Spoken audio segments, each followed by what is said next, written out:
మహిమగల తండ్రి, మహోన్నతుడ, సర్వాధికారి దేవా మీకు వందనములు స్తోత్రమయ్యా. అవును ఇంతవరకు మీ యొక్క ప్రభు. కృపలో మమ్మల్ని కాచి స్తోత్రం. కాపాడి నడిపించి స్తోత్రం. ఆశీర్వదించి బలపరిచారు. అందుని బట్టి మీకు వందనములు స్తోత్రం తండ్రి. దేవా ఈ యొక్క సమయంలో రాజా తండ్రి మీ తరపున నిలబడుతుండగా మీ కృప క్షేమం తోడుగా ఉంచి మీ ఆత్మ చేత నడిపించి అవును దేవా ప్రభు. మీరు స్తోత్రం. అభిషేకిస్తూ మీ జ్ఞానం చేత ముందుకు నడిపించమని వేడుకుంటా ఉన్నాను తండ్రి. వింటున్న వారిని కూడా జ్ఞాపకం తెచ్చుకొని సహాయం చేయమని బలపరచమని అవును ప్రభు. ఈ సమయం అంతటి మీ హస్తలకు అప్పచెప్తున్న నజరేయుడైన యేసుక్రీస్తునామమున ప్రార్థించి అడిగి వేడుకున్నాను తండ్రి. ఆమేన్. ఆమేన్. ఆమేన్.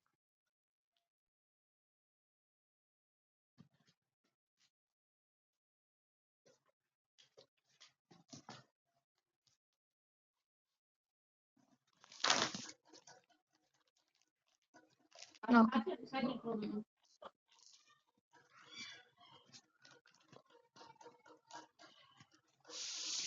సరే మరి ఈరోజు మనము పరమ గీతాలు చివరి అధ్యాయంలో ఉంటా ఉన్నాం. ముగింపులోకి వచ్చాం మనం. 7 అధ్యాయాలు. మరలా ఈ యొక్క 8వ అధ్యాయము చాలా వండర్‌ఫుల్ గా ఉంటుంది మనకైతే. 7వ అధ్యాయం మనకు వండర్‌ఫుల్ గా ఉంటుంది. 8వ అధ్యాయము. ఒకసారి మనం చూసుకున్నట్లయితే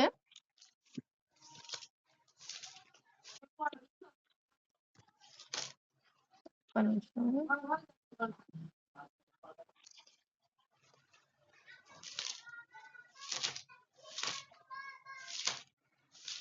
ఓకే.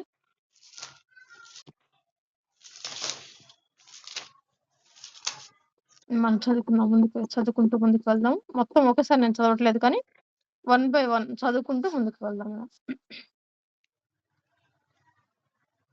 నా తల్లి యొద్ద పానము చేసిన ఒక సహోదరుని వలె నీవు నా ఎడల ఉండిన ఎంత మేలు. అప్పుడు నేను బయట నీకు ఎదురై ముద్దులిడుదును. ఎవరు నన్ను నిందింపరు.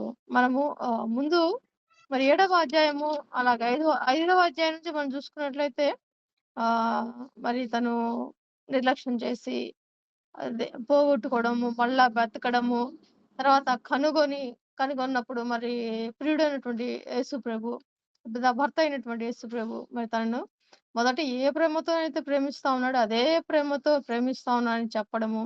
మళ్ళా అవే మాటలు మరలా తనని మొదటగా ఏ మాటలతోనైతే తనను ఎదుర్కొన్నాడో అదే మాటలు మరలా ఈ సమయంలో కూడా ఇప్పుడు కూడా అంటే మొదటి ప్రేమయే నాకిప్పటికి కూడా ఉంది అని చెప్పడము. మొదటి ప్రధానత ఇప్పుడు కూడా ఉంది అని చెప్పడము మనం చూస్తూ వచ్చాము.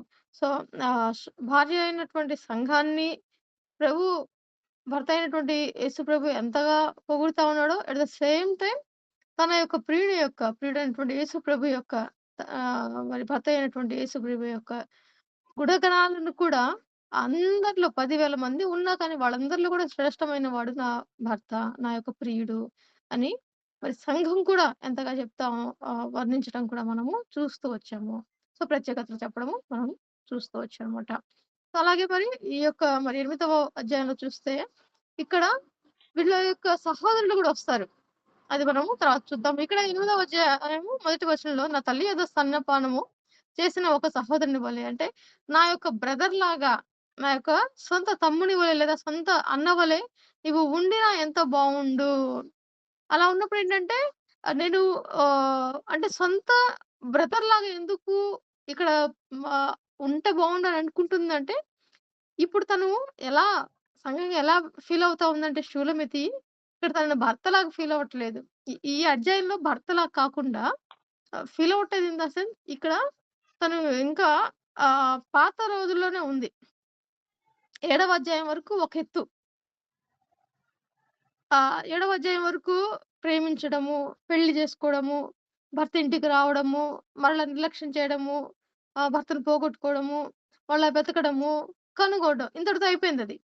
మరలా ఎంత ప్రేమ ఉందో అంత ప్రేమతో ఉన్నానని చెప్పడం ఇదంతా కూడా ఒక ఎత్తయితే, ఇక్కడి నుంచి 8వ అధ్యాయం నుంచి 8వ ఒక అధ్యాయము ఇది డిఫరెంట్ మళ్ళీ. అంటే మళ్ళీ ఫస్ట్ నుంచి వస్తున్నట్టు అనిపిస్తుంది మనకు. సో, ఇక్కడేంటి అంటే తన ఇంటికి తీసుకెళ్ళడానికి తనకి ఏదో అడ్డుంది అన్నట్లుగా ఇక్కడ కనిపిస్తా ఉంది. అంటే తనకు అంత ఫ్రీడమ్ అనేది లేదు అన్నట్లుగా. ఎందుకు లేదు? మనం 7వ అధ్యాయం వరకు మనం చూస్తే వాళ్ళకి పెళ్లయిపోయింది గదా! ఒకే ఇంట్లో ఉంటున్నారు గదా! భార్యగా, భర్తగా స్వీకరింపబడ్డారు గదా! కానీ మరలా ఏంటి ఇక్కడ? మరలా మొదటి నుంచి ఇక్కడ మనకి కనిపిస్తా ఉంటుంది సిట్యుయేషన్. సో, ఇక్కడ తనేంటి అంటే ఎలా అసలు సంఘం ఎలా ఉండాలి? సంఘం యొక్క సంఘాన్ని కాపరిగా ఉంటున్నటువంటి సంఘ కాపరులు ఎలా ఉండాలి? ఎలా ఉంటే దేవుడు స్వీకరిస్తాడు? ఎలా ఉండాలని కోరుకుంటున్నాడు? అనేది 8వ అధ్యాయం. 7 అధ్యాయాల వరకు ఒక ఎత్తు, 8వ అధ్యాయం అంతా ఒక ఎత్తు. ఇదంతా కూడా సంఘము ఎలా ఉండాలి? సంఘ కాపరి ఎలా ఉండాలి? ఎలా ఉంటే దేవుడు యాక్సెప్ట్ చేస్తాడు అనేది మనకిక్కడ ఉంటుంది. అర్హతలను బట్టి మరి తనకు తగినటువంటి బహుమానాలు కానీ, తనకు అర్హతకు తగినట్లుగా తనకు ప్రభు దగ్గర స్నానం ఉంటుంది. లేదా తనకు గిఫ్ట్‌లు ఉంటాయి. లేదా తనకు చేయగలము. తన అర్హతను బట్టి తనకు చేయగలము అన్న విషయాలు మనకిక్కడ ఈ యొక్క అధ్యాయంలో కనిపిస్తాయి. సో, ఒక సంఘానికి ఇది ఒక ప్రత్యేకమైనటువంటి ఆహ్, పుస్తకం మనం పరమగీతాలుగా చెప్పొచ్చు. ఈ పరమగీతాలలో 8వ అధ్యాయము చాలా అవసరమైనది. శ్రేష్టమైనది అనలేను కానీ నేను అన్ని శ్రేష్టమైనవే. చాలా అవసరమైనవి. అన్నీ అవసరమైనవే. కానీ సంఘానికి ఇది సంఘం ఒకసారి తనను తాను పరీక్షించుకోవడానికి చాలా అవసరమైనటువంటి పుస్తకం. దాంట్లో 8వ అధ్యాయం ఇంకా అవసరం. కానీ విచిత్రమైనటువంటి బాధాకరమైనటువంటి విషయం ఏంటి అంటే 8వ అధ్యాయాన్ని అసలు 8వ పరమగీతాలనే వదిలేసేసారు సంఘం. పరమగీతాలనే అంటే అర్థం కా కాదు కానీ, అర్థం జేసుకోవడానికి ఇష్టపడక, అర్థం జేసుకునే సాహసము జేయలేదు. ఎవరో ఏదో చెప్తే ఇదంతా చదవలేక కొంతమంది అంటే ఓవర్ హోలీనెస్‌తో ఉంటారు గదా! అతి పరిశుద్ధులున్నారు గదా! ఈ అతి పరిశుద్ధులేందంటే ఏదేదో ఈ మాటలు పలికితేనే ఆహ్, పాపం జేసినట్లుగా బిహేవ్ జేస్తూ అలా అనుకోని పరమగీతాలనేది పూర్తిగా సంఘానికి సంబంధించినటువంటి పుస్తకం.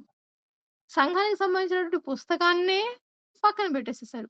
మనకి ప్రకటన గ్రంథము ఎంతగా ప్రకటన గ్రంథము మొత్తం కూడా దేవుని యొక్క రాకడ సమయంలో జరిగే సంఘటన, అలాగే పరలోక రాజ్యంలో ఎలా ఉంటుంది? నరకంలో ఎలా ఉంటుంది? ఈ విషయాలు ఎలాగైతే చెప్పబడతా ఉందో, అదే రీతిలో పరమగీతాలు కూడా ఆ ప్రకటన గ్రంథం ఆ సమయంలో ఈ పరమగీతాలు కూడా అర్థం చేసుకుంటే, సేమ్ ఎలా ప్రిపేర్ అవ్వాలో తెలుస్తది.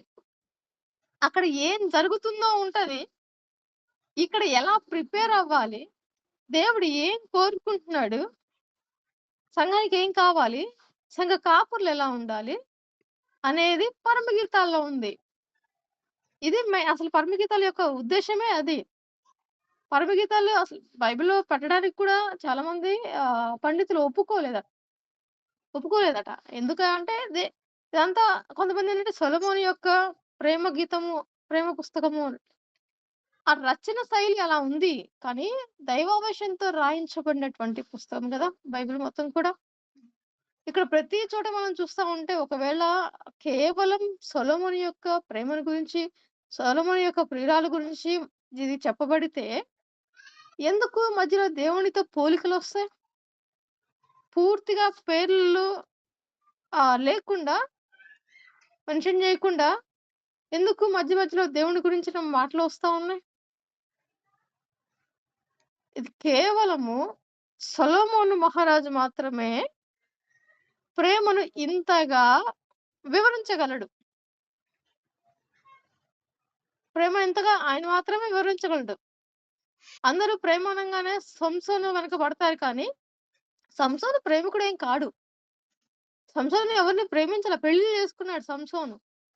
సంసోను ఎవరిని ప్రేమించల. ఒక దెలీలాని పాపం ప్రేమించాడు కానీ, ప్రేమకు బద్ధుడై ఉన్నాడు. మనం ఈ అధ్యాయంలో సంసోను కూడా మనం మాట్లాడుకోవచ్చు. జ్ఞాపకం చేసుకోవాలి. తన ప్రేమకు బద్ధుడై ఉన్నాడు. మరి ఇంకొకటి సంసోన్‌ని వ్యభిచారిగా చిత్రీకరిస్తారు కానీ, బట్ ఒకసారి పెళ్లి చేసుకునేటప్పుడు ఆ పెళ్లికి కట్టుబడి ఉన్నాడు. అది బిగిడిపోయిన తర్వాత వేరే మళ్ళా పెళ్లి చేసుకోవడం అనేది జరుగుతా ఉంది గానీ, అది ఆ సమయంలో అక్కడ జరుగుతున్నటువంటి సిట్యుయేషన్సే. కానీ, ఇక్కడ మరి సున్నతి చేయబడినటువంటి సంసోన్‌కి అది తగినది కాదు. కాకపోతే ఎక్కడ వ్యభిచారం అనేది మాత్రం చేయలేదు సంసోను. ఒక ప్రేమకు బద్ధుడై ఉన్నాడు. అవతల మనిషి యొక్క స్థానాన్ని తను పట్టించుకోలేదు. తెలియలా ఒక వేశ్యగా ఉందా? తను ఒక మరి మంచి పొజిషన్‌లో ఉందా? మంచి వ్యక్తేనా కాదా? ఇవన్నీ తను చూడలేదు. తనని చూసాడు, తనని ప్రేమించాడు, తనతో ఉన్నాడు. చివరికి తన యొక్క రహస్యాన్ని కూడా ఆ ప్రేమ ఎక్కడా చెప్పలేదు. ఎక్కడా రివీల్ చేసుకుంటూ రాలేదు. తన యొక్క ఆహ్, బలం ఎక్కడుందనేది అంతవరకు ఎక్కడా రివీల్ చేయలేదు. తనెంతగానో ప్రేమించాడు కాబట్టి దెలీలా ముందు రివీల్ చేసాడు. ప్రేమకున్నటువంటి గొప్పతనం అది. నిజంగా ప్రేమిస్తే ఆహ్, అదే ప్రేమ గుడ్డిది అంటే ఇదే. ఇందుకే అంటారు. నిజంగా ప్రేమిస్తే అది జరుగుతా ఉంది. అలా ఉంటుంది. సో, ప్రేమలో కూడా నిజమైన ప్రేమ వేరు. ఈ లోకానికి సంబంధించినటువంటి ప్రేమ వేరు. ఇక్కడ మనం మాట్లాడుతుంది దైవిక ప్రేమను గురించి మాత్రమే. అలాగే ఆ ప్రేమలో ఉన్నటువంటి నిజమైనటువంటి తత్వాన్ని కూడా మనం ఇక్కడ మాట్లాడుతా వస్తా ఉన్నాం. ఇక్కడేంటి ఇక్కడ మరి షూలమితి ఏమని ఆలోచన చేస్తా ఏమని చెప్తా ఉంది అంటే ఆహ్, తనకెదురుపడిన ప్రియునితో ఏమని చెప్తా ఉందంటే, "నువ్వు ఒకవేళ నా సహోదరునివైతే నా తల్లి కడుపున పుట్టిన సహోదరునివైతే బావుండు. నిన్ను నా ఇంటికి తీసుకువెళ్ళడానికి నా తల్లి ఇంటికి నిన్ను తీసుకెళ్ళడానికి నాకు ఎటువంటి అభ్యంతరం ఉండదు కదా! సహోదరుని ఇంటికి తీసుకెళ్ళడానికి ఏం అభ్యంతరం ఉంటుంది? ఒకవేళ కొట్టుకున్నా, తిట్టుకున్నా గాని తీసుకెళ్ళడానికి ఎటువంటి అడ్డంకులు కదా! ఎవరు ఏమి అనరు గదా! ఎవరో వేరే వాళ్ళని తీసుకెళ్తే చూస్తారు, ఏమైనా అంటారు, ఏమైనా అనుకోవడానికి ఉంటుంది. కానీ సొంత సహోదరుడైతే ఇక్కడ ఇక్కడ మళ్ళీ రాంగ్ వేలో తీసుకోవడానికి లేదు. ఎందుకు సహోదరునితో పోల్చుకుంటా ఉంది? సహోదరుని భార్యతో ఎలా పోల్చుకుంటది? అని రాగాలు తీసేవాళ్ళు కూడా ఉంటారు గానీ ఇక్కడ సహోదరునితో పోలుస్తుంది. ఎందుకు అంటే ఆ యొక్క అడ్డంకులనేది ఉండకూడదు. తనకి ఏదైతే అడ్డంక ఉంటుందో, ఆ అడ్డంకు ఉండదు. ఇక ఫ్రీడమ్ అనేది ఉంటుంది. అంటే ఎటువంటి ఇంక ప్రాబ్లమ్స్ ఉండదు. ఏ అడ్డుగోడలు ఉండవు. ఎటువంటి లైన్స్ ఏమి ఉండవింక. సొంత సహోదరుడైతే ఎంత ఆ ఫ్రీనెస్ కోసం, ఆ యొక్క అధికారం కోసము, లేదా ఆ చనువు అనేది అక్కడ కనిపిస్తా ఉంది. ఆ చనువు అనే దాని కోసము ఆహ్, ఆ యొక్క ఆహ్ అంతేలే ఇంకా చనువు అనే మాటని ఇక్కడ మనం వాడొచ్చు. సో, ఆ చనువు అనేది అక్కడ ఉంటుంది. సో, ఎవరు వేలెత్తి చూపించడానికి ఉండదు. ఎవరు అడ్డు చెప్పడానికి ఉండదు. సో, దాని కోసము సహోదరుని వలె, నా సొంత సహోదరుని వలె ఉంటే ఎంత బావుండు. ఇంకా ఎదురుగా నిన్ను ఎదురాడి, ముద్దులుడి, నేను నన్నెవరు ఒకవేళ అంత దగ్గరగా నీతో బిహేవ్ చేసినా కానీ ఎవరు నన్ను నిందించరు. ఎందుకు అంటే నా సహోదరుడిని వంటివాడు. నువ్వు నా సహోదరుడివి కదా! అన్నట్టు. అంటే అంత ఆ యొక్క ఆ క్లోజ్‌నెస్ కావాలి అనేది షూలమితి. అనగా సంఘము దేవునితో ఈ క్లోజ్‌నెస్ ఉండాలనే ఇక్కడ అర్థం మీనింగ్. ఇక ఎటువంటి అడ్డంకులు లేకుండా సంఘము దేవునికి మధ్య ఎటువంటి అడ్డంకులు లేకుండా ఈ క్లోజ్‌నెస్ ఉండాలి. ఈ క్లోజ్‌నెస్ ఉండాలి. ఒక సొంత సహోదరుడు అలాగే సొంత సహోదరి ఇద్దరు మరి కలిసి ఒక గృహంలో ఉన్నప్పుడు ఎటువంటి నిందలనేవి ఉండవు. సో, అటువంటి క్లోజ్‌నెస్ కావాలి. అటువంటి అధికారం కావాలి. అటువంటి చనువు కావాలి అనేది ఈ యొక్క వచనాల యొక్క అర్థమే కానీ వేరే ఏ అర్థాలు, పెడార్థాలు ఏమి లేవిక్కడ. సో, అది చూడాల్సింది. అలాగే రెండో వచనం మనం చూసినట్లయితే, "నేను నీకు మార్గదర్శినౌదును. నా తల్లి ఇంట చేర్చుదును. నీవు నాకు ఉపదేశము చెప్దువు. సంభార సమ్మళిత ద్రాక్షారసమును, నా దాడిమ ఫలరసమును నేను నీకిత్తును." సేమ్ ఇది కూడా ఆ క్లోజ్‌నెస్ కోసం ఆ చనువు గురించి మాట్లాడుతున్న మాటలే. నా తల్లి ఇంట చేర్చుదును. అలాగే నీవు నాకు ఉపదేశం చెప్దువు. సో, నీ దగ్గర నేను నేర్చుకుంటాను. వాక్యం గూడా ఉంటుంది గదా! పౌలు చెప్పినట్లు మరి కొరింథీ సంఘానికనుకుంటా. ఆహ్, మీ ఇంట్లో భర్తల దగ్గర నేర్చుకోండి అని జెప్పేసేసి. ఇక్కడ భర్తకు అన్నీ తెలిసిన వాడు. భర్తకు అన్నీ తెలిసిన వాడు ఇక్కడున్నాడు. కాబట్టి తను ఆల్రెడీ తన భర్త దగ్గర నేర్చుకుంది. భర్త దగ్గర ఏ విషయాలైతే నేర్చుకుందో, ఆ విషయాల్లో ఇక్కడ మరలా జ్ఞాపకం చేసుకుంటూ, "నీవు నాకు ఉపదేశము చెప్పుదువు. నీ దగ్గర నేను నేర్చుకుంటాను. నీవు నాకు ఉపదేశము చేతువు" అనేది ఇక్కడ తనను తను ఆ సమర్పణ విధానం కూడా అంటే నేర్చుకుంటాను నీ దగ్గర అనేది సమర్పించుకునే విధానాన్ని ఇక్కడ మనం చూడొచ్చనమాట. అలాగే మరి సంభార సమ్మిళిత ద్రాక్షారసము నా దాడిమ ఫలం నేను నీకిత్తును. అంటే ఆహ్, ఒకే పాత్రలో నుండిది తాగడం అన్నమాట. ఒకే పాత్రలో నుండి తాగడం అనేది ఏంటి అంటే, ఇక్కడ కూడా సేమ్. ఆ చనువు, ఆ క్లోజ్‌నెస్ కావాలి. అధికారం కావాలి. ఆ యొక్క చనువు కావాలనేది ఇక్కడ మనం కూడా చేస్తాం. సేమ్ భార్య, భర్త ఒకే మరి గ్లాస్‌లోది కాండి ఒక పాత్ర నుండి తాగడం అనేది వాళ్ళిద్దరి మధ్య ఇంకెటువంటి అడ్డంకులుండవు. ఇంకెటువంటి కట్టుబాట్లుండవు. మరిక ఇంకా ఒక సహోదరుని వల్లే అలా తాగుతా ఉన్నప్పుడు ఎవరు కూడా ఏమి అడ్డం చెప్పరు. సో, ఈ చనువు ఇది కావాలి. ఇంకా ఎవరు కూడా అభ్యంతరపరచకుండా నా తల్లి ఇంటికి నా సహోదరుల వల్లే నువ్వుంటే నా తల్లి ఇంటికి నేను నేను తీసుకొని నీ దగ్గర నేను ఉపదేశము నీ ఉపదేశము నేను వింటూ నా ద్రాక్షారసము నీకు తాగిస్తాను అనేది ఇక్కడ మరి సంఘంగా ఉన్నటువంటి షూలమీది భర్త అయినటువంటి యేసు ప్రభుతో చెప్తున్నటువంటి మాట. తను కోరుకుంటుంది ఇలా ఉండాలి నేను. ఇలా చేయాలి. ఇలా చేయాలని అనుకుంటున్నాను. ఇలా ఉంటే ఎంత బావుండు అని తను కోరుకుంటున్నటువంటి మాటలివి. ఒక సంఘము దేవునితో దేవునితో ఎలా ఉండాలని కోరుకున్నటువంటి మాటలు. సో, అతని మూడవ వచనం చదువుతా ఉన్నాను.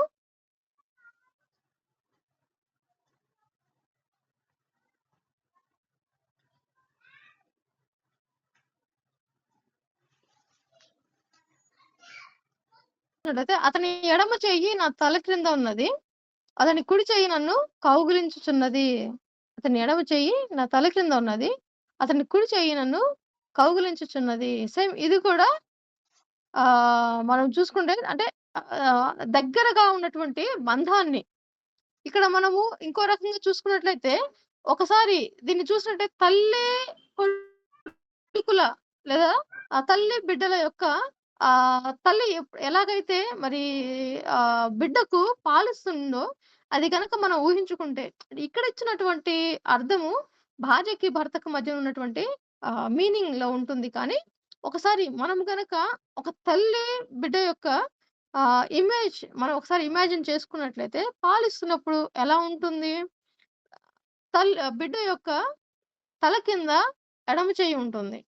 పాలు తాగుతున్నప్పుడు బిడ్డ తల్లి ఆహ్, చెయ్యి ఆ బిడ్డ యొక్క తల క్రింద ఉంటుంది కదా! అలాగే మరి కుడి చెయ్యి ఆ బిడ్డను ఆహ్, బిడ్డ మీద కౌగిలించుకున్నట్లుగా బిడ్డ మీద పెడతా ఉంటుంది కదా! సరి చేస్తూ, జాగ్రత్తలు చూసుకుంటూ తనను మరి కుడి చెయ్యి వచ్చేసేసి కౌగిలించుకొని, తన మీద హత్తుకొని, తన మీద అదేదో భరోసాగా పెట్టినట్టుగా పెడుతూ, సరి చేస్తూ, జాగ్రత్తగా చూస్తా ఉంటుంది గదా! ఈ ఇమేజ్ మనం ఇక్కడ చూసుకున్నట్లయితే. దీని దీని మీనింగ్ భార్యాభర్తలకు సంబంధించినటువంటిది. ఆ క్లోజ్‌నెస్ గురించి. కానీ మనం ఇలా కూడా మనం ఆలోచన చేస్తే, ఆ యొక్క భావం చూడండి ఎంత బావుంటుందో, ఎంత చక్కగా ఉంటుందో. ఎంత తల్లి తీసుకున్నటువంటి కేర్, ఆ ప్రేమ, ఆ ప్రేమ చూసామా? గమనిస్తే గనక ఎంత ఎంత మంచిగా ఉంటుంది ఆ వర్ణన అనేది. సో, అలాగే మరి 4వ వచనం చూసినట్లయితే, యెరూషలేము కుమార్తెలారా లేచుటకు, ప్రేమకు ఇచ్చపుట్టు వరకు లేపకయు, కలతపరచకయు ఉందుమని నేను మీతో ప్రమాణము చేయించుకొందును. ఇది ఇంతకుముందు కూడా మనము దీని గురించి మాట్లాడాం గదా! సో, ఇగ ఇ ఇలాంటి పరిస్థితి ఉన్నప్పుడు, నేను నా ప్రియుడితో ఉన్నప్పుడు నన్నెవరు డిస్టర్బ్ చేయొద్దు అనేది మీతో ప్రమాణం చేసుకుంటున్నాను. యెరూషలేము కుమార్తెలారా. నేను నా భర్తతో, నేను నా ప్రియుడితో, నేను సంఘంగా నా దేవునితో ఉన్నప్పుడు ఎవ్వరు నన్ను డిస్టర్బ్ చేయకూడదని నేను కోరుకుంటా ఉన్నాను. నేను పూర్తిగా నా ప్రియుని దానను. నా ప్రియుడు పూర్తిగా నా వాడు. సో, ఇంకెటువంటి డిస్టర్బెన్స్ ఉండకూడదనేది ఎంత గొప్ప వర్ణన, ఎంత గొప్ప ఆశ. ఎంత గొప్ప అదే ప్రేమ. సో, ఇద్దరి మధ్యలో ఇంకెవరు ఉండకూడదనేది అక్కడున్నటువంటి ప్రేమనమాట. ఆ తర్వాత మరి ఐదో వచనం చూసినట్లయితే, తన ప్రియుని మీద ఆనుకొని ఇక్కడ మళ్ళీ ఇంకొకళ్ళు ఎంటర్ అవుతున్నట్టు మనకు కనిపిస్తా ఉన్నారు. తన ప్రియుని మీద ఆనుకొని అరణ్య మార్గమున వచ్చునది యవతే. తన ప్రియుని మీద ఆనుకొని అరణ్య మార్గంలో వచ్చుతున్నది యవతే. మనం ప్రకటన గ్రంథంలో గమనిస్తే గనక యేసు ప్రభు ఎత్తబడినటువంటి ఆహ్, ఆహ్, యేసు ప్రభు వచ్చేటప్పుడు పరిశుద్ధులతో కూడా వస్తాడు గదా! పరిశుద్ధులతో కూడా వస్తాడు. ఆల్రెడీ అక్కడున్నటువంటి సంఘం కదా! వారితో కలిసి వస్తాడు. జయించడానికి. జయించిన వారితో కలిసి. పాటుంది గదా! జయించిన వారితో కలిసి. సో, అలా వస్తా ఉన్నప్పుడు ఈ వచనం మనకు జ్ఞాపకం వస్తుంది. తన ప్రియుని మీద ఆనుకొని అరణ్య మార్గమున వచ్చుచున్నది వచ్చుచున్నది యవ్వతే. జల్దరు వృక్షము క్రింద జల్దరు వృక్షం అంటే మనకి యాపిల్ ట్రీ. క్రింద నేను నిన్ను లేపితిని అచట నీ తల్లికి నీ వలన ప్రసవ వేదన కలిగెను. నిన్ను కనిన తల్లి ఇచ్చటనే కలెను. సో, అంటే ఫస్ట్ వాడి యొక్క పుట్టుక నుంచి పుట్టిన ఆ దినాలను జ్ఞాపకం చేసుకుంటూ, ఆ దినం నుంచి జ్ఞాపకం చేసుకుంటూ ఇక్కడ మాట్లాడటం జరుగుతా ఉంది. మనం ఇక్కడ సంఘం పుట్టుక దగ్గర నుంచి కూడా ప్రసవ వేదన ఎలా అంటే నీ తల్లి వలన ప్రసవ వేదన కలిగెను ఇచ్చటనే. ఇక్కడనే సంఘం పుట్టింది. ఇక్కడనే సంఘం పుట్టింది అనే దాంతో ఆ టైం నుంచి జ్ఞాపకం చేసుకుంటూ ఆ టైం నుంచి జ్ఞాపకం చేస్తూ మాట్లాడుతూ ఈమె ఎవరు? సంఘమే గదా! దేవునితో పాటు వస్తా ఉంది. ఆ! ఆరో వచనం మనం చూసినట్లయితే ప్రేమ మరణమంత బలవంతమైనది. ప్రేమ మరణమంత బలవంతమైనది. ఈర్ష్య పాతాళమంత కఠోరమైనది. దాని జ్వాలలు అగ్ని జ్వాలామయములు. అది యెహోవా పుట్టించు జ్వాల. నీ హృదయం మీద నన్ను నామాక్షరముగా ఉంచుము. నీ భుజమునకు నామాక్షరముగా నన్ను ఉంచుము. సో, ప్రేమ మరణమంత బలమైనది. ఇంక మరణానికన్నా బలమైనది మరణాన్ని ఆపగలిగిన శక్తి ఎవ్వరికి లేదు. సో, ఈ భూమి మనకు తెలిసిందే. ఈ భూమి మీద దేవుడు తప్ప మరణాన్ని జయించిన వాడు మరొక్కడు లేనే లేడు. మరి మరణించి తిరిగి లేపబడిన వాళ్ళున్నారు కానీ, మరణించి లేచిన వాళ్ళు లేరు. మరణించి లేపబడిన వాళ్ళున్నారు. యేసు ప్రభు చేత లేపబడిన వాళ్ళున్నారు కానీ, మరణించి వాళ్ళంతట వాళ్ళు లేచినటువంటి పునరుద్ధానం అయినటువంటి వాళ్ళు ఎవరు లేరు. అది కేవలము దేవాతి దేవుడైన మానవ రూపంలో వచ్చినటువంటి మానవునిగా మరి ఈ దినాల్లో మనం జ్ఞాపకం చేసుకోవాల్సింది క్రిస్మస్ కదా! మనిషిగా మనుషుల పాపము నిమిత్తమై దేవాతి దేవుడే మానవ రూపాన్ని ధరించి ఈ లోకానికి వచ్చింది. మరణం ఇంత బలమైంది కాదా? ఎందుకు ఈ లోకానికొచ్చింది ఆ ప్రేమ? దేవుడు లోకాన్ని ఎంతో ప్రేమించాడు. యోహాను సువార్త 3వ అధ్యాయం 16వ వచనం. దేవుడు లోకాన్ని ఎంతో ప్రేమించాడు. కాగా తన కుమారుడిని పంపించాడు. ఆ కుమారుని యందు విశ్వాసం ఉంచమన్నాడు. దేనికి విశ్వాసమయ్యా అంటే ఆయన మరణము రక్షణ కలుగజేస్తుందన్న విశ్వాసం ఉంచాలి. ఆయన ఈ లోకానికొచ్చింది రాజ్యగా కాదు. ఏదో రాజ్యాన్ని స్థాపించడానికి మాత్రమే కాదు. ఆయన మరణించడానికి ఈ లోకానికొచ్చాడు మానవునిగా. వేరే గోలేం లేదు.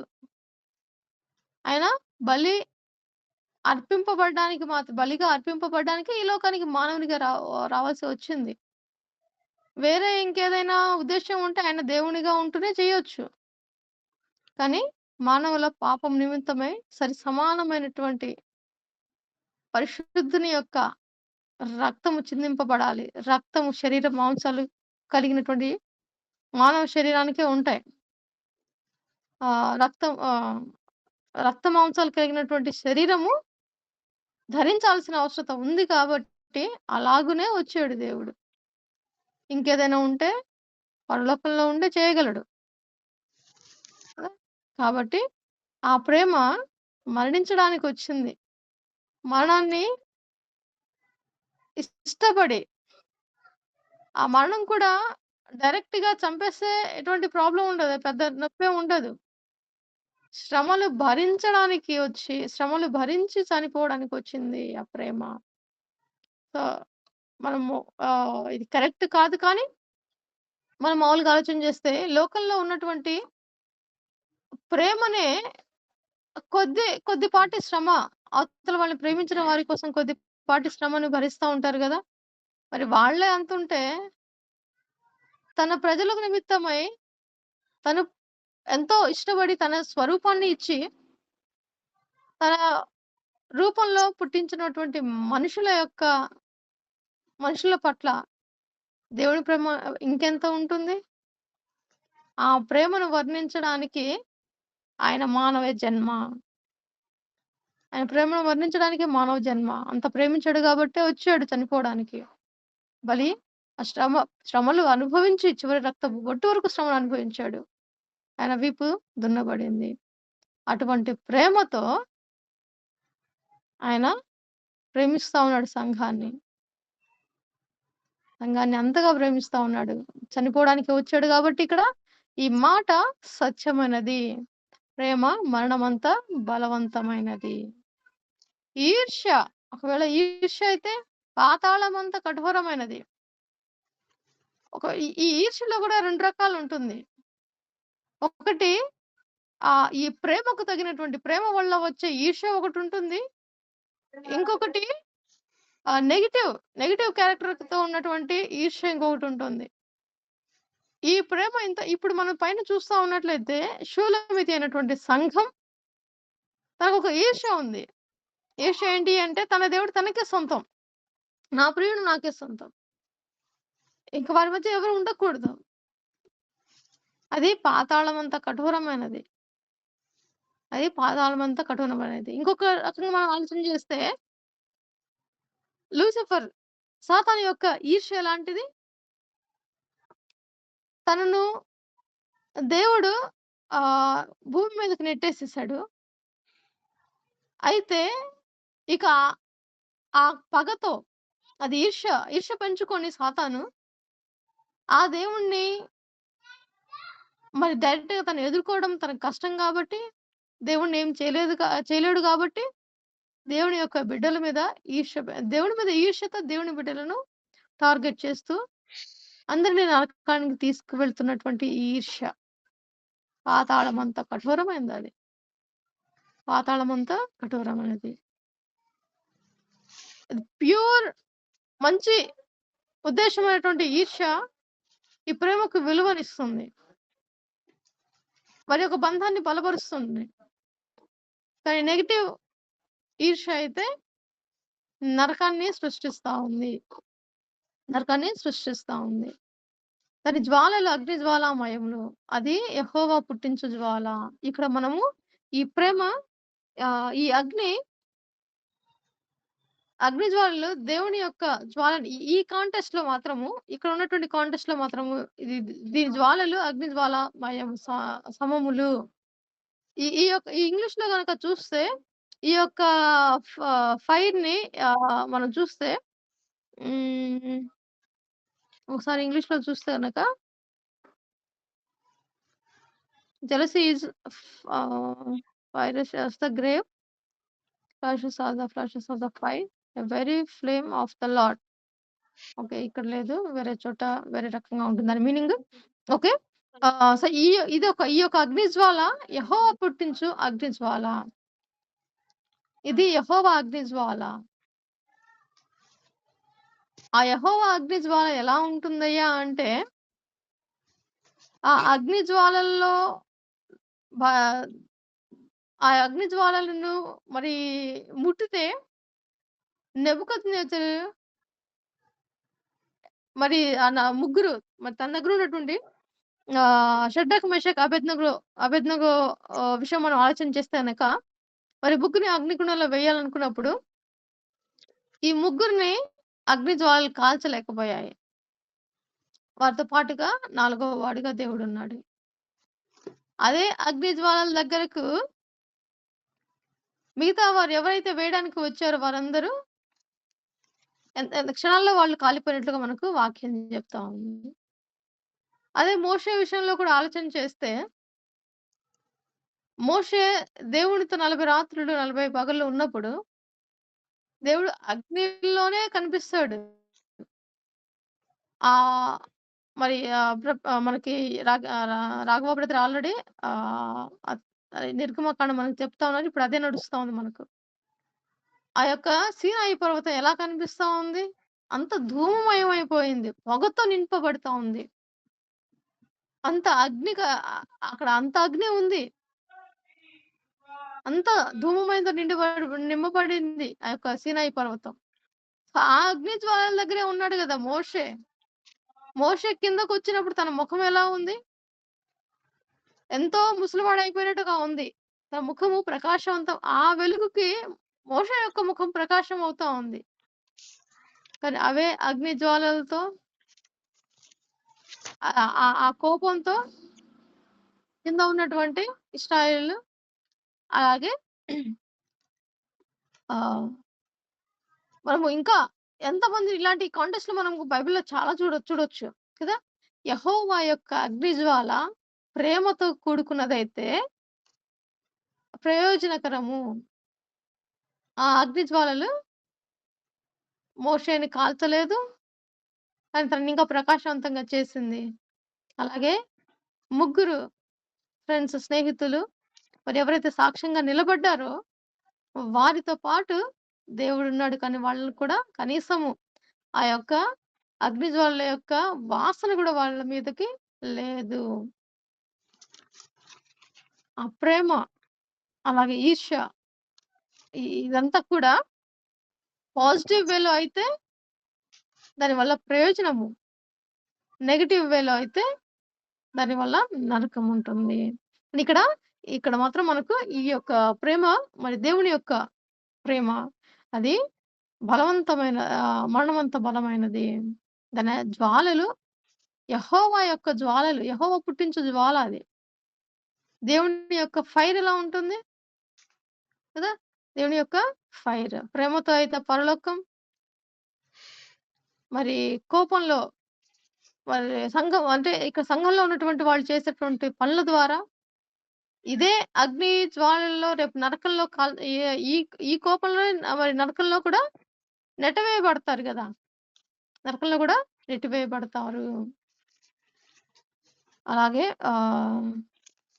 కింద చూస్తే నీ హృదయం మీద నన్ను నామాక్షరముగా ఉంచుము. ఈ భుజము నాకు నామాక్షరముగా నన్ను ఉంచుము.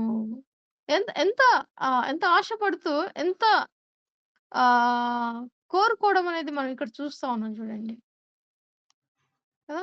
మనం ఈ లోకంలో చూసుకున్నట్లయితే అందరూ ప్రేమించిన వారి టాటూస్ వేసుకోవడం మనం చూస్తా ఉంటాం గదా! రకరకాల టాటూస్ వేసుకోవడం చూస్తా ఉంటాం. మరి చూడండి అంటే అంటే ఆ ప్రేమ అంతగా ఉండాలి అనేది ఒక ఆశ. తర్వాత మరి ఏడవ వచనం చూస్తే, అగాధ సముద్ర జలము ప్రేమను ఆర్పజాలదు. నదీ ప్రవాహములు దాన్ని ముంచివేయజాలవు. ప్రేమకై ఒకడు తన స్వాస్థ్యమంతా ఇచ్చినను, తిరస్కారంతో అతడు త్రోసివేయబడును. తిరస్కారంతో అతడు త్రోసివేయబడును గదా! ఇది యేసు ప్రభులో పూర్తిగా సత్యమైనటువంటి వాక్యము. ఆయన ప్రేమ ఎంత గొప్పది. ఆయన మరణాన్ని మరణించాల్సి వస్తుందని తెలిసినా కూడా, ఆ మరణం కొరకే పుట్టినటువంటి ప్రేమ. సమస్త పాప భారాలను మోస్తూ మరణించిన ప్రేమ. ఆ ప్రేమను ఏ అగ్ని అగాధ సముద్రాల్లో ఆర్పలేదు. ఏ నది ప్రవాహంలో ముంచివేయలేదు. అలాగే తన స్వాస్థ్యమంతా ఇచ్చేసేసాడు. దేవుడు ప్రేమించిన ప్రేమకై తన స్వాస్థ్యమంతా, తన ప్రాణమే ఇచ్చేసేసాడు. ఇంక స్వాస్థ్యము తన స్వాస్థ్యమంతా ఇచ్చేసాడు. అయినా తిరస్కారానికి గురవుతా ఉన్నాడు గదా! యేసుప్రభు. అయినా తిరస్కారానికి గురవుతా ఉన్నాడు. చక్కని వచనాలు గదా! చక్కని వచనాలు. తర్వాత 8వ వచనం నుంచి మనం చూసినట్లయితే, ఇప్పుడు షులమితి యొక్క బ్రదర్స్ ఎంటర్ అవుతా ఉన్నారు. షులమితి యొక్క బ్రదర్స్ ఎంటర్ అవుతా ఉన్నారు. వాళ్ళేమంటా ఉన్నారంటే, మాకొక చిన్న చెల్లెలు కలదు. మనం మొదట్లో చూసుకున్నట్లయితే తండ్రి ఆహ్, వధువును చూసి వెతికి కట్నమిచ్చి వధువుకు కట్నమిచ్చి పెళ్లి కొరకు ఏర్పాటు చేయడం మనం చూసాము. ఇక్కడ బ్రదర్స్ ఉంటా ఉన్నారిక్కడ. ఇక్కడ బ్రదర్స్ ఉన్నారు. ఇప్పుడు ఇక్కడ ఈ బ్రదర్ స్థానంలో మనం సంఘంలో ఎవరయ్యా? ఈ బ్రదర్ స్థానంలో సంఘంలో పాస్టర్సే. సంఘ కాపరులు. సంఘ కాపరులు. సంఘం యొక్క బాధ్యతలు చేపట్టిన వాళ్ళు ఇక్కడ అన్నల స్థానంలో ఉన్నారు. అన్నల స్థానంలో ఇక్కడ ఉంటా ఉన్నారు. ఇప్పటి వరకు సంఘం ఎలా ఉండాలి అని సంఘం తన దేవుడితో తన యొక్క సంబంధం ఎలా ఉండాలి? వారిద్దరికి మధ్య ఎటువంటి అడ్డంకులు ఉండకూడదు. ఎంత చనువుండాలి? ఎంత ఫ్రీడమ్ ఉండాలి? అనేది మనం చూస్తూ వచ్చాము. అలాగే ప్రేమ ఎంత గొప్పదనేది, దేవుని ప్రేమ ఎంత గొప్పదనేది చూస్తూ వచ్చాము. అలాగే కోపం గూడా, ఈర్ష్య కూడా ఎలాంటిది అనేది మనం చూస్తూ వచ్చాము. ఇప్పుడు సంఘం అంతగా ఉండాలని ఆశపడతా ఉన్నప్పుడు, దేవుడు అంతగా సంఘాన్ని ప్రేమించి సంఘాన్ని తీసుకోవడానికి వెళ్తా ఉన్నప్పుడు, ఈ సంఘాన్ని పోషించడానికి, ఈ సంఘాన్ని బాధ్యతలు అప్పగించబడినటువంటి పోషకులు లేదా గార్డెనర్స్ ఎవరైతే ఉన్నారో, ఇక్కడ బ్రదర్స్‌గా ఉన్నటువంటి వాళ్ళ బాధ్యత ఏంటి? వాళ్ళెలా ఉండాలి? వాళ్ళేం ఆలోచన చేయాలి? వరకు అసలు ఎలా తీసుకోవాలనేది మనకిక్కడ కనిపిస్తా ఉంటుంది. మాకొక చిన్న చెల్లెలు కలదు. ఇక్కడ చెల్లెలంటే షులమితి. షులమితి అంటే మనం సంఘంగా తీసుకుంటా ఉన్నాం. ఇక్కడ బ్రదర్స్ అంటే సంఘ కాపరులు. సంఘం యొక్క బాధ్యతలు చేపట్టినటువంటి వాళ్ళు. ఎవరికైతే సంఘ బాధ్యతలు అప్పగింపబడ్డాయో వాళ్ళు. వాళ్ళు చెల్లెల యొక్క బాధ్యతనిక్కడ గుర్తు చేస్తూ మాట్లాడుతా ఉన్నారు. ఏమని చెప్తా ఉన్నారంటే, మాకొక చిన్న చెల్లెలు కలదు. దానికి ఇంకనూ వయసు రాలా. 7 చెప్పాం గదా! 7 అధ్యాయాల వరకు పక్కన పెట్టేసేయండింకా. ఈ 8దో అధ్యాయం మళ్ళా ఫ్రెష్‌గా మనకు కనిపిస్తా ఉంటుంది. ఇప్పుడు వీళ్ళేం చెప్తున్నారు? ఇంకా వయసుకు రాలేదు. అంటే ఇంకా స్టార్టింగ్‌లోనే ఉన్నట్లు. ఇంకా వయసుకు రాలే. అయితే వివాహ కాలము వచ్చినప్పుడు మేము దాని విషయమై ఏమి చేయుదుము? సంఘము స్టార్ట్ అయింది ఇప్పుడే. చిన్న వయసులోనే ఉంది. ఇప్పుడే స్టార్ట్ అవ్వలేదు. చిన్న వయసులో ఉంది. అంటే స్టార్ట్ అయిపోయింది. కానీ చిన్న వయసులో ఉంది. అయితే వివాహ కాలం వచ్చినప్పుడు దేవుని చేతిలో పెట్టడానికి, దేవునితో వివాహం జరిగించడానికి ఈ సంఘాన్ని ఆ వివాహ సమయానికి మేము ఏం చేయాలి? ఇది పాస్టర్స్ యొక్క క్వెషన్.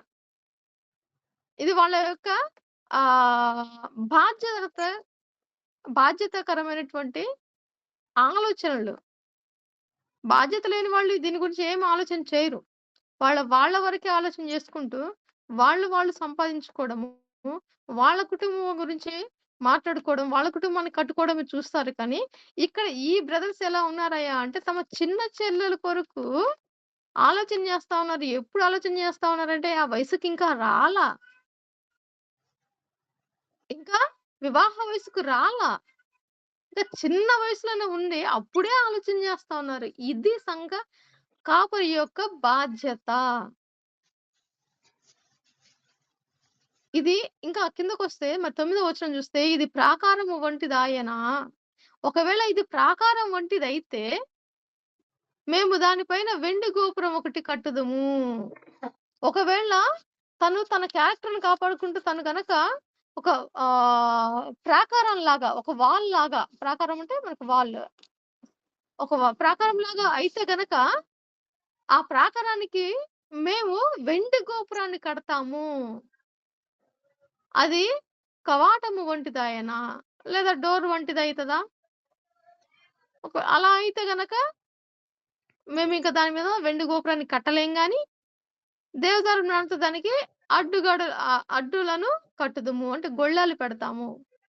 ఒకవేళ తనను తాను ఒక వాల్‌లాగా ఏర్పడితే గనక, ఒక మంచిగా తను ఒక వాల్‌లాగా ఏర్పడితే, దానికి వెండి గోపురం కడతాము అని జెప్పేసి చెప్తున్నారు. అలాగే అలా అవ్వలేని స్థితిలో డోర్‌గా మాత్రమే ఉంటే గనక, ఆ డోర్‌కి కనీసం గొళ్ళెమైనా పెట్టిస్తాము. అంటే సంఘం వీళ్ళు బాధ్యతలు తీసుకొని సంఘం గురించి వీళ్ళు ఆలోచన చేస్తా ఉన్నారు. అయితే సంఘంలో ఉన్న విశ్వాసులు కూడా, సంఘ సభ్యులు కూడా వాళ్ళ యొక్క ప్రవర్తన అనేది వాళ్ళ మీదనే ఆధారపడి ఉంది. ఇక్కడ అదే తెలుపుతా ఉంది ఈ వచనము. సంఘం బాధ్యత తీసుకున్నటువంటి కాపరులు జాగ్రత్తగా కాస్తూ ఒక బాధ్యతగా ఆలోచన చేస్తా ఉన్నారు. ఒకవేళ ఈ పోషణలో మేము ఏది తక్కువ చేయకుండా అన్ని చేస్తా ఉన్నాము. అయితే మా చెల్లెలు గనక ప్రాకారము వంటిదయిందా? ఖచ్చితంగా వెండి గోపురం కట్టిస్తాము. అలా కాని పక్షంలో ఒకవేళ మరి డోర్‌గా ఉంటే అడ్డుగట్టలు అడ్డుగడిలు కట్టిస్తాము. సో, ఇప్పుడు క్యారెక్టర్ ఎవరు బిల్డ్ చేసుకోవాలి? క్యారెక్టర్ ఎవరు కాపాడుకోవాలి? క్యారెక్టర్ ఎవరి బాధ్యత అంటే సంఘంలో ఉన్నటువంటి సంఘ సభ్యుల బాధ్యత. సో, ఏది కూడా సంఘ కాపరి మీద వదిలేయట్లేదు. సంఘ విశ్వాసుల మీద కూడా, సంఘ సభ్యుల మీద కూడా బాధ్యత ఉంది. క్యారెక్టర్‌ని కాపాడుకునే బాధ్యత సంఘ విశ్వాసులది. సంఘ సభ్యులది. పోషించి సంరక్షించే బాధ్యత సంఘ కాపరిది. లేదా సంఘ సంరక్షకులది. సంఘ పెద్దలు కానివ్వండి, పాస్టర్‌లు కానివ్వండి. వారిది. ఆ తర్వాత వివాహ సమయానికొచ్చినప్పుడు ఇదే పాస్టర్‌లు మనం మొదట్లో చూసినట్లయితే తండ్రి స్థానంలో ఉన్నారాళ్ళు. ఇప్పుడు బ్రదర్ స్థానంలో ఉన్నారు. వాళ్ళక్కడ తండ్రి స్థానంలో ఉన్నారు. వారు అన్ని రకాలుగా ప్రిపేర్ చేసి వరుడు వచ్చినప్పుడు సంఘాన్ని సిద్ధపరుస్తారు వీళ్ళు. సిద్ధపరిచే బాధ్యత కూడా సంఘ కాపరుల మీద ఉంది. అయితే సంఘం యొక్క క్యారెక్టర్ మాత్రం సంఘం సభ్యుల మీదనే ఆధారపడి ఉంది. సంఘ క్యారెక్టర్ అంటే అన్ని బాధ్యతలు చేస్తున్నటువంటి సంఘ కాపరుల గురించి ఇక్కడ మనము మాట్లాడుతా ఉన్నాం. ఇక్కడ బాధ్యత తీసుకున్నప్పుడు కూడా సంఘంలో కొంతమంది ఉంటారు. వాళ్ళు సరైన మార్గంలో ఉండరు. ఇక సంఘం బాధ్యతలు తీసుకొని కాపరిని గురించి మనం చెప్పాల్సిన అవసరం లేదు కానీ, ఇక్కడ బాధ్యత తీసుకున్నటువంటి కాపరి ఉన్నటువంటి సంఘం గురించినటువంటి మాటలివి. ఆ సంఘం యొక్క క్యారెక్టర్ ఆ సంఘ సభ్యులదే. ఒకవేళ ప్రాకారం లాగైతే వెండి గోపురం కట్టిస్తాము. లేదా డోర్ లాగా కవాటంలా అయితే గనక అడ్డుగోడలు కడతాము. తన క్యారెక్టర్ తగినట్లుగా, తన అర్హతకు తగినట్లుగా తనకు చేస్తాము అని చెప్పేసేసి ఫైనల్‌గా మరి సంఘ కాపరులు చెప్తున్నటువంటి మాటలు, బ్రదర్స్ చెప్తున్నటువంటి మాటలు. అలాగే అప్పుడు షూలమీతి అయినటువంటి సంఘం ఏం చెప్తా ఉంది అంటే, నేను ప్రాకారము వంటి దాననైతిని. అన్నల్లారా లేదా నా సంఘ కాపరి, నేను డోర్ లాగే ఉండలేదు. మీరింకా నన్ను అలాగనే చూడొద్దు. నేనెలా ఉన్నానంటే నేను ప్రాకారం వంటి దాననే. ఈ కాన్ఫిడెన్స్ అనేది సంఘానికుండాలి. నేనింకా డోర్‌లానే లేను. నేను ప్రాకారం అంతా ఎదిగాను. నాకు ఆ హానర్ ఉంది. నాకు ఆ గౌరవం ఇవ్వచ్చు. ఇక నా యొక్క నా ప్రాకారం మీద మీరు వెండి గోపురం కట్టొచ్చు. అంతటి అర్హత నాకుంది. ఆ గౌరవం మీరు నాకివ్వచ్చు. నేను డోర్‌నిలాగా ఉండలేదు కానీ, బలహీనంగా ఉండిపోలేదు కానీ, ప్రాకారం వంటి దాననే. నేను ప్రాకారము వంటి దాననైతిని. నా కుచములు దుర్గములాయెను. అందువలన అతని దృష్టికి నేను క్షేమము నొందిన దాననైతిని. ఈ మాటలు ఇంగ్లీష్‌లో చూసినట్టయితే పైన 9వ వచనము ఇంగ్లీష్‌లో చూస్తే if she is a wall we will build on her a battlement of silver but if she is a door okay 8th verse we have a little sister. మాకొక చిన్న చెల్లెలు కలదు. And she has no breast. So ఇక్కడ she has no breast. తనకు కుచములు లేవు. ఒక్కొక్క చిన్న అంటే వయసుకు రాలేదు అనే మాటను ఇంగ్లీష్‌లో ఉన్నప్పుడు దాన్ని చూసినట్లయితే ఒక చక్కని మాట. We have a little sister. She has no breast. తనింకా వయసుకు రాలేదు. తనింకా వయసుకు రాలేదు. ఇక్కడ ఆహ్, అన్యజనులైనా అవ్వచ్చు, లేదా అంటే ఇంకా వాళ్ళింకా గ్రోన్ అవ్వలేదు అనే మాటను చూస్తాంగా. ఆ మాటనిక్కడ షీ హాస్ నో బ్రెస్ట్ అనేది ఇంగ్లీష్‌లో చూస్తే, ఈ కింద ఎందుకు షూలమితి అయిన సంఘము 10వ వచనంలో మనం తెలుగులో చూస్తే పైన ఆ మాట పైన కనబడదు. కింద కనిపిస్తా ఉంది. ఏంటి అంటే నాకు కుచములు దుర్గములాయెను. ఇక్కడ బ్రెస్ట్ గురించి, కుచముల గురించి షూలమితి మాట్లాడుతుంది. పైన లేదు గదా! ఎందుకు ఇక్కడ మాట్లాడుతుందయ్యా అంటే, ఇంగ్లీష్‌లో చూస్తే మనకు మాట కనిపిస్తది. We have a little sister but she has no breast. తనింకా చిన్నదే, చెల్లెలే అనే మాటను. సో, ఇప్పుడు షూలమితి ఏం చెప్తుంది? ఇప్పుడు నా యొక్క కుచములు దుర్గములాయెను. నేను ప్రాకారమంతా ఎదిగిపోయాను. నన్నింకా అర్హత లేని దానిగా చూడొద్దు. నాకు అర్హత ఉంది. ఆ గౌరవం నాకు ఇవ్వచ్చు అని తన యొక్క ఐడెంటిటీని తనే నిరూపించుకుంటుంది. తనే స్ట్రాంగ్‌గా నిలబడతా ఉంది. ఇప్పుడు గనక మన సంఘాల్లో ఇలాంటి సిట్యుయేషన్ ఏదైనా చూస్తే ఎవరైనా స్ట్రాంగ్‌గా నిలబడి ఇవన్నీ మాట్లాడితే ఎలా ఉంటుంది అంటే, గర్వం వచ్చేసిందనని అంటారు. లేదా ఏం తెలుస్తుంది నువ్వు కూర్చో. నువ్వింకా సంఘ కాపరి ఆధీనంలో ఉన్నావు. నీకేం తెలుసు నువ్వు కూర్చో అన్నట్టు అంటారు కానీ, ఈ వాక్యం ఏం చెప్తా ఉంది అంటే, సంఘము తానే నిరూపించుకోవాలి. తన యొక్క ఎదుగుదలను సంఘ సభ్యులు వాళ్ళే నిరూపించుకోవాలి. వాళ్ళని నిరూపించుకోవాలి. ఇక్కడ సంఘము, సంఘ సభ్యులుగా ఉన్నట్టు వీళ్ళు చెప్తా ఉన్నారు. ఏంటి అంటే, నేను ఎదిగిపోయాను. నా ప్రాకారం అంతా ఎదిగాను. నా కుచములు దుర్గములాయెను. అందువలన అతని దృష్టికి నేను క్షేమము నొందిన దాననైతిని. అతను యాక్సెప్ట్ చేస్తాడు. అందుకే ఆయన నన్ను యాక్సెప్ట్ చేసాడు. అని జెప్పేసేసి సంఘమే నిరూపించుకుంటా ఉందిక్కడ. అప్పుడు ఆ సంఘం స్టాండ్ తీసుకున్నప్పుడు మరి 11వ వచనం చూస్తే, బయలు హామోను నందు సొలొమోను క్రొత్త ఆహ్, సొలొమోనుకొక ద్రాక్షావనము కలదు. అతడు దాన్ని కాపులకిచ్చెను. దాని ఫలములకు వచ్చుబడిగా ఒక్కొక్కడు రూ. 1000 తేవలెను. ఇక్కడ ఆహ్, మరి ఈ యొక్క ద్రాక్షావనము, ఈ బయలు హామోను అనేది ఒక ప్రాంతము. ఆ యొక్క యెరూషలేంలో ఉన్నటువంటి ఒక ప్రాంతము. సో, ఆ ప్రాంతంలో సొలొమోను మహారాజు. ఇక్కడ సొలొమోను అంటే మరలా దేవుడిని చూడాలి మనం. దేవునికొక ద్రాక్షావనం కలదట. అంటే మనం సంఘంగా తీసుకోవచ్చు. ఒక సంఘం కలదు. అతడు దాన్ని కాపులకిచ్చెను. ఎవరయ్యా ఈ కాపు కాసేవాళ్ళంటే ఇక్కడ మన తండ్రిగా చూసాము. అలాగే బ్రదర్స్‌గా చూసాము. మనం ఇక్కడ కాపుల్లాగా చూస్తా ఉన్నాం. ఎవరయ్యా ఈ కాపులంటే పాస్టర్‌లే. సంఘ కాపరులే. మనకి ప్రెజెంట్ సంఘ కాపులుగా పాస్టర్‌లున్నారు కాబట్టి, ఈ కాపులకి ఎవరయ్యా ఇప్పుడు కాపులంటే పాస్టర్‌లు. వాళ్ళకి కాపుకిచ్చాడు దేవుడు సంఘాన్ని కాయమని. దాని ఫలములో వచ్చుబడిగా ఒక్కొక్కడు రూ. 1000 తీసుకురావాలట. అంటే సంఘంలో సంఘం కాపుకివ్వబడింది. సంఘం మీద బాధ్యతలు ఇవ్వబడల పాస్టర్‌కి. సంఘము సంఘ కాపురి యొక్క అండర్‌లో ఉంటా ఉన్నారు గానీ, సంఘం మీద అధికారం అనేది సంఘానికి యజమాని కాదు. కాపరి. యజమాని దేవుడే. ఈ విషయాన్ని గమనించట్లేదు.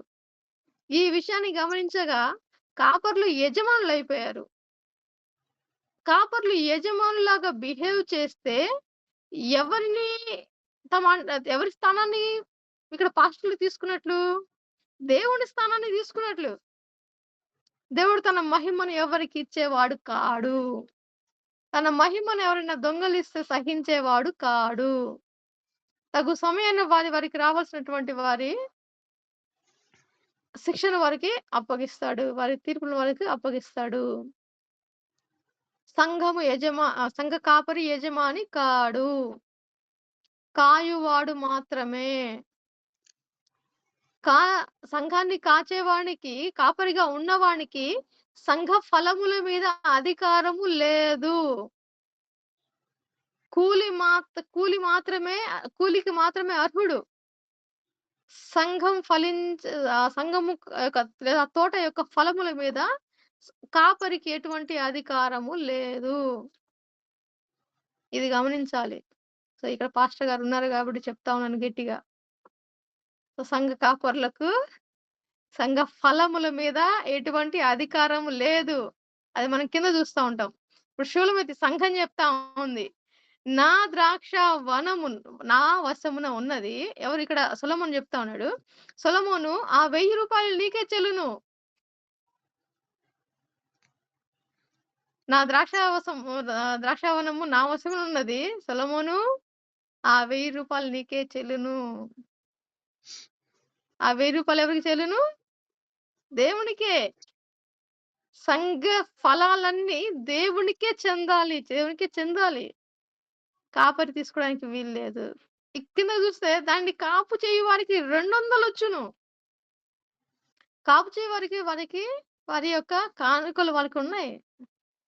వారి యొక్క కూలి వాళ్ళకుంది. పనివానికి వాని లెక్క చొప్పున వానికి జీతం ఉంది. ప్రతి వానికి జీతానికి అర్హుడు పనివాడు. పనివాడు ఎవరయ్యా ఇక్కడ కాపు కాసేవాడు ఎవరంటే పాస్టర్ గారు. పాస్టర్‌కి తన కూలికి తగినట్లుగా తనకుంది. కానీ సంఘ ఫలాలన్నిటి మీద అధికారము లేదు. అది గమనించుకోవాలి. అది తెలియక మరి ఇది తెలియక కాదు. ఇది గమనించగా నేను కన్నాను వీళ్ళను, నేను కన్నాను వీళ్ళని, నేను వీళ్ళని రక్షించాలి. ఎవరు రక్షిస్తారు? ఎవరు కంటారు? కార్యం చేసేది దేవుడు మాత్రమే. గాడిదను వాడుకున్నాడు గదా! బుద్ధి చెప్పడానికి. అన్యులను వాడుకున్నాడు దేవుడు. ఈ యొక్క క్రిస్మస్ టైమ్‌లో మనం చూస్తే జ్ఞానుల గురించి మాట్లాడుకుంటే, ఆ జ్ఞానులందరూ అన్యులే. జ్ఞానులందరూ అన్యులే. ఏ ఒక్కరు కూడా క్రైస్తవులు కాదు వాళ్ళు. బహుశా వాళ్ళెవరైనా క్రీస్తుని గురించి మరి ఇశ్రాయేలు యూద విశ్వాసం కలిగిన వాళ్ళు ఉన్నారేమో తెలీదు గాని నాకు. మాక్సిమం అన్యులే ఉన్నారు. వాళ్ళు శాస్త్ర శాస్త్ర విజ్ఞానాలు తెలిసిన వాళ్ళు కాబట్టి, కొత్తగా పుట్టిన చుక్కను గమనించుకొని ఫాలో అవుతూ వచ్చారు. కదా! అంతేకాని అంటే దేవుడు ప్రతి ఒక్కరి యొక్క బాధ్యత ఏందయ్యా అంటే ప్రకటించడం. సువార్త ప్రకటించడం ప్రతి క్రైస్తవునికి. పాస్టర్ గారికి మాత్రమే గాదు. ప్రతి క్రైస్తవునికి విశ్వసించిన ప్రతి క్రైస్తవునికి ఉన్న బాధ్యత అది. అయితే సంఘ కాపరికి సంఘం ప్రత్యేకంగా అప్పగింపబడింది. సంఘ బాధ్యతలు నెరవేర్చాలి. సంఘాన్ని చక్కగా పోషించాలి.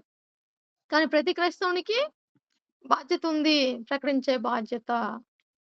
ఇక్కడ మనం పైన ఒక వచనం చూసాం గదా! We have a little sister but she has no breast అనేది ఒక పోయెట్ ఒక రైటర్ అనుకుంటా. ఒక రైటర్ ఒక మాట చెప్పాడు చక్కగా. నేను ఇందాకల చదివాను దాన్ని.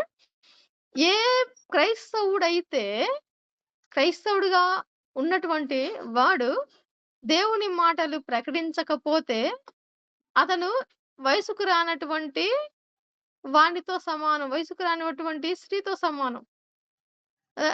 వి have a pastor or we have a Christian but he has no breast అన్నట్లు ఇక్కడ. హి హాస్ నో బ్రెస్ట్ అంటే ఎదగలేదు. పనికి రాడు అన్నట్లుగా ఇక్కడ ఆ మాటలను తను రాయడం చక్కగా ఉంది గదా! కరెక్ట్ నిజమే. పుట్టిన ప్రతి క్రైస్తవునికి దేవుడు చెప్పాడు. అందరూ శిష్యులుగా తయారు చేయమని. ఆ శిష్యులు ఏం చేయాలంటే సర్వలోకానికి వెళ్లి సర్వ సృష్టికి సువార్తను ప్రకటించాలి. ఇది గదా! దేవుడి ఆజ్ఞ అది. రిక్వెస్ట్ కాదు ఆజ్ఞ. అది వదిలేసి ఓన్లీ పాస్టర్ యొక్క బాధ్యతే అని జెప్పేసేసి పాస్టర్ మీద వదిలేసి కానుకలు ఇచ్చుకుంటూ కూర్చున్నారు. కదా! అది తెలియాలి ఖచ్చితంగా. పాస్టర్ గారికి ఈ విషయాలు తెలియాలి. సంఘాన్ని ఆ విధంగానే నేర్పించాలి సంఘానికి మొత్తం. ఇదంతా ఎప్పుడు తెలుస్తున్నాయా అంటే వాక్యము ప్రతి పుస్తకము వర్స్ బై వర్స్ నేర్పించినప్పుడే తెలుస్తది. వర్స్ బై వర్స్ నేర్పించినప్పుడే తెలుస్తది. అక్కడొక ముక్క, ఇక్కడొక ముక్క ఏరుకొని చెప్తా ఉన్నప్పుడు ఇవి రావు. ఆ ముందు వెనక ఏముందో అదంతా అర్థం గాదు గదా! ఆ వాక్యం చూస్తాము. ఆ ఒక్క వాక్యంలోనే మాటలు ముందుకెళ్ళిపోతా ఉంటాయి. అంతవరకే అయిపోతుంది. కానీ వాక్యము కరెక్ట్‌గా అర్థమవ్వాలి. వాక్యం సంఘం నేర్చుకోవాలంటే ఒక పుస్తకంగా తీసుకొని ప్రతి వచనాన్ని ధ్యానం చేస్తేనే అది జరుగుతది. ఈ పుస్తకం అంతా దేవుడు దైవావేశంతోనే ప్రతి వచనము ఒక ఆర్డర్‌లో రాయించాడు గదా! మరి ప్రతి వచనాన్ని ఒక ఆర్డర్‌లో, ఒక పుస్తకాన్ని ఒక ఆర్డర్‌లో మనం చదువుతా ఉంటే దేవుని ఆవేశం మనతో ఉండదా? ఆయన నడిపించడా? అలా చదివినప్పుడు కొంతమందికి ఊపు రాదు మరి. దేవుడు గదా! మనుషుల ఆవేశంలో కాదు గదా! మనుషుల ఆవేశంతో ఊగుతూ కాదు చెప్పాల్సింది వాక్యము. దైవావేశం పనిజేయాలి. దేవుని పరిశుద్ధాత్ముడు పనిజేయాలి. పరిశుద్ధాత్మునికి స్థానం మనం ఇవ్వాలి. అలా ప్రతిదీ నేర్చుకుంటా ఉన్నప్పుడు ఇప్పుడు ఇప్పుడు తెలుస్తది. ఇప్పుడు గనక మనము ఒక ఎగ్జాంపుల్ తీసుకున్నట్లయితే, ఇక్కడ ఇదే పరమగీతాల్లో ఓన్లీ 8 అధ్యాయాలు మాత్రమే ఉన్నాయి. స్టార్టింగ్‌లో తండ్రిగా కనిపిస్తా ఉన్నాడు. తర్వాత భర్తగా కనిపిస్తా ఉన్నాడు. తర్వాత ఇక్కడ భర్తగా లేడు. క్షమించాలి. తండ్రిగా కనిపించాడు. తర్వాత ఇక్కడ ఎవరు కాపరి, సంఘ కాపరి. ఇక్కడ బ్రదర్‌లా కనిపిస్తా ఉన్నాడు. ఇక్కడ మరలా కాపు కాసే కూలివానిలాగా కాపరిలాగా వనం యొక్క కాపరిలాగా కనిపిస్తా ఉన్నాడు. ఇప్పుడు ఒక వచనం తీసుకొని మొదట్లో ఉన్నటువంటి అదే తీసుకున్నామనుకో ఒక తండ్రిగా మాత్రమే కనిపిస్తాడు. ఇంకొక చర్చికి వెళ్ళేసేసి లేదా ఇంకొక పాస్టరొచ్చి అదే సంఘంలో ఇంకో పాస్టరొచ్చి ఈ బ్రదర్స్ గురించి చెప్తే ఇప్పుడు వాళ్ళు మొదట్లో అరే! ఆ పాస్టరేమో తండ్రి అని చెప్పాడు గదా! ఈయనేమో బ్రదర్స్ అంటాడేంటి? ఇంకొక పాస్టరొచ్చి కాపుల గురించి చెప్పాడనుకో కాపరి గురించి. అదేంటి ఆయనేమో తండ్రి అన్నాడు, ఈయనేమో బ్రదర్ అన్నాడు, ఈయనేమో కాపు కాసేవాడు. అసలు ఎవరు? ఎట్లా అర్థమవుతది? అర్థం కాదు గదా! పోనీ వివరించే వాళ్ళు ఈ 3 కలిపి ఒకసారి జెప్పాలి. అప్పుడు వివరణ ఉంటది. అటు జెప్తే నో ప్రాబ్లమ్. కన్‌ఫ్యూజన్ ఉండదు. అట్లా గాదు. వాళ్ళేదో ఆవేశంలో ఏదో ఒకటి వాక్యానికి తగినట్లు వాళ్ళు అంటే వాళ్ళెంచుకున్న ఆ యొక్క టైటిల్‌కి తగినట్లుగా వాక్యాలను ఏరుకొని చెప్తే కష్టమే అవుతది. కొంచెం వివరణ అనేది తారుమారయ్యే అవకాశాలుంటాయి. ఖచ్చితంగా అని నేను చెప్పట్లేదు కానీ అవకాశాలున్నాయి. వాక్యం అర్థమవ్వాలి అంటే ఒక పుస్తకం తీసుకొని ఒకవేళ ఆదికాండం నుంచి ప్రకటన వరకు తీసుకుంటే ఉంటామో లేదో అనుకుంటే, ఒక పుస్తకం తీసుకొని దాన్ని ధ్యానం చేయడము. ఒక ప్ ఈ బైబిల్ మొత్తంలో ఖచ్చితంగా నేను చెప్పగలను. ఒక పుస్తకం తీసుకున్నామంటే, ఆ పుస్తకం అంతా అర్థం చేసుకోవడానికి ఖచ్చితంగా ఆదికాండం నుంచి ప్రకటన వరకు వెళ్తాం మనం. ఇది ఆల్రెడీ మనకు అర్థమయ్యే ఉండాలి. మనం అదే చేస్తా ఉన్నాం. ఈ 8 అధ్యాయాలు ధ్యానం చేస్తా ఉన్నప్పుడు మనం ఖచ్చితంగా ఆదాము నుంచి మొదలుకొని ఆదాము నుంచి మొదలుకొని ప్రకటన వందుకు ఖచ్చితంగా మనం ట్రావెల్ చేసాం. అప్పుడే ఖచ్చితంగా అంతా మొత్తం ఏది మిస్ అవ్వకుండా. అసలేంటి కాంటెస్ట్ ఏంటి? దీని వెనక ఉద్దేశ్యం ఏంటి? ఏం ఉద్దేశ్యంతో రాసారు? ఏ మీనింగ్‌తో రాసారు దీన్ని? ఏ భావనతో రాసారు? ఇది సంఘానికి, దేవుని యొక్క ప్రేమకు మధ్య ఉన్నటువంటి రిలేషన్ ఎలా ఉండాల? ఆ రిలేషన్ గురించి రాయబడినటువంటి పుస్తకం పరమగీతాలు. దీన్ని బూతుల పుస్తకంగా జేసి పక్కన పెట్టేసేసారు సంఘాల్లో. ఎవ్వరు చెప్పదండి. అట్లా చేశారు. అంత బాధాకరం గదా! Wonderful book. దేవుని ప్రేమల గురించే కదా మొట్టమొదట మాట్లాడాలి. ఆ ప్రేమకు సంబంధించిన పుస్తకాన్ని పక్కన పడేసేసారు. పక్కన పడేసేసారు. సో, మరి ఇక్కడ 13వ వచనం చూస్తే ఉద్యానవనంలో పెంచబడిన దానా, నీ చెలికత్తెలు నీ స్వరము వినగోరుదురు. నన్నును దానిని విననిమ్ము. ఇక్కడ మరలా దేవుడు చెప్తా ఉన్నాడు. ఉద్యానవనంలో పెంచబడిన దానా, సంఘమా, నీ చెలికత్తెలు నీ స్వరము వినగోరుదురు. నన్ను కూడా దాన్ని విననిమ్ము. ఇప్పుడు మరలా సంఘం అయిన శిల చెప్తా ఉంది. నా ప్రియుడా త్వరపడుము. లఘమైన ఇర్రి వలె ఉండుము. అంటే స్పీడ్‌గా ఉండు. ఫాస్ట్‌నెస్ అంటే కమ్ సూన్ అంటాం. కమ్ ఫాస్ట్ అని చెప్పేసేసి అంటాం గదా! అలా. ఇక ఆలస్యం చేయకుండా త్వరగా రమ్ము అన్నమాట. గంధవర్గ వృక్ష పర్వతముల మీద గంతులు వేయు లేడి పిల్ల వలె. ఆ లేడి పిల్ల ఎట్లుంటది? ఎట్లా ఎగురుతది చిన్న చిన్న లేడి పిల్లలు పెద్ద మనము లేడి పిల్లల్ని చూడకపోయినా లేగ దూడలు చూసినా అవి గూడా ఎలా గెంతు వేస్తా ఉంటాయి. లేగ దూడలు ఎలా గెంతు వేస్తాయి మనం చూసుకుంటే అలా ఆ గెంతులు వేస్తూ వేయు లేడి పిల్లల వలె ఉండుము. అంటే అంత ఫాస్ట్‌గా రమ్ము త్వరపడుము అని సంఘం జెప్తా ఉంది. నా ప్రియుడా నా ప్రియయేసు అనే పాట ఉంది. దాంట్లో ఉంటది. ఎప్పుడయ్యా నీవొచ్చే వాక్యంలో కూడా మనకుంది. ఆయన రాక కోసం ఎదురు చూడడం సంఘం యొక్క ఆశ. అలాగనే సిద్ధపడాలి. ఇది పరమగీతాల యొక్క 8వ అధ్యాయం యొక్క ఉద్దేశ్యము. సో, ఆల్ అబౌట్ ఈ బుక్ ఉద్దేశ్యం ఏందయ్యా అంటే, దేవుడిని ఎంతగా ప్రేమిస్తా ఉన్నాడు ఒక సంఘము పుట్టుక దగ్గర నుంచి సంఘము ఎదుగుదల, అలాగే సంఘం దేవుని చేతికి అప్పగింపబడినప్పుడు, అలాగే ఆ సంఘం యొక్క పాలన గురించి, ఒకవేళ ఆ సంఘంలో విశ్వాసులు ఎవరైనా సభ్యులు ఎవరైనా పొరపాటున నిర్లక్ష్యం చేసి వెనకబడితే, వారిని దేవుడు మరలా అదే ప్రేమతో ప్రేమిస్తా ఉన్నాడు. వాళ్ళు వెనకొచ్చి ఆయన దగ్గరికి వెనకొస్తే మరలా అదే ప్రేమతో ఆయన చేర్చుకుంటాడు. అదే ప్రేమతో చేర్చుకుంటాడు. అలాగే సంఘాన్ని సంఘ కాపరిగా ఉన్నటువంటి పాస్టర్ సంఘ కాపరి ఎలాంటి బాధ్యతలు తీసుకోవాలి? ఎప్పుడు ఆలోచిస్తానంటే చిన్న చెల్లెలుగా వయసుకు రానప్పుడే ఆలోచన జేయాలి. ఇది పరమగీతాల యొక్క సారాంశము. దేవుడి మాటలు దీవించి ఆశీర్వదించును గాక. ఇంకేదన్నా మాటలున్నా కానీ, ఏదన్నా డౌట్స్ ఉన్నా గాని మనము క్లియర్ చేసుకోవచ్చు. సో, కొత్త సంవత్సరంలో మనము మరి మీకేదైనా బుక్ ఐడియా ఉంటే అది చెప్పండి. లేదనుకుంటే నేననుకుంటున్నాను